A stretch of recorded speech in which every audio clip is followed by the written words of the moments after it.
कुसुमपुर एक पुराना गांव था। चारों तरफ फैले खेत, टूटी कच्ची सड़कें, पुराने मकान और रात होते ही ऐसा सन्नाटा छा जाता था जैसे गांव सांस रोक लेता हो। पिछले कुछ दिनों से गांव में हर रात एक आदमी गायब हो रहा था। सुबह सिर्फ जमीन पर एक काला जला हुआ निशान मिलता था। गांव वाले डर के कारण अंधेरा होते ही अपने घरों में बंद हो जाते थे। वीरेंद्र कई सालों बाद शहर से गांव लौटा था। उसके पिता की हाल ही में मौत हुई थी और उसे पुश्तैनी जमीन और घर के कागज पूरे करने थे। शाम ढल चुकी थी, हल्की धुंध सड़क पर फैली थी। वह ऑटो में बैठा गांव की ओर बढ़ रहा था। रास्ते भर ऑटो वाला चुप रहा।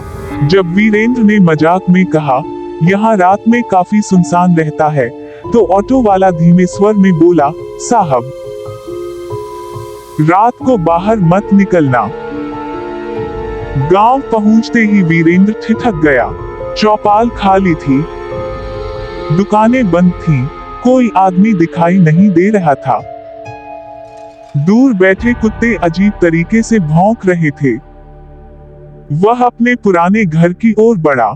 टूटी दीवारें और जर्जर दरवाजा देखकर बचपन की यादें लौट आईं। तभी सामने मंजरी दिखाई दी, उसकी बचपन की दोस्त। लेकिन उसका चेहरा थका हुआ और डरा हुआ लग रहा था। मंजरी ने धीमे स्वर में कहा, हर रात यहाँ कोई ना कोई गायब हो जाता है। सुबह सिर्फ काला निशान मिलता है। वीरेंद्र ने पहले इसे गांव वालों का डर समझकर हंसी में उड़ा दिया, लेकिन मंजरी की आंखों में असली डर था। रात गहराई। वीरेंद्र पुराने कमरे में अकेला बैठा था। खिड़की के बाहर परछाइयां गुजर रही थीं। कभी किसी के नाम पुकारने जैसी आवाज आती, कभी दीवारों के पीछे फुसफुसाहट सुनाई देती। हवा के साथ खिड़की खुद ब खुद हिलती रही। वीरेंद्र देर रात तक जागता रहा। अगले दिन गांव की गलियों में घूमते हुए उसे गांव का बूढ़ा पंडित मिला।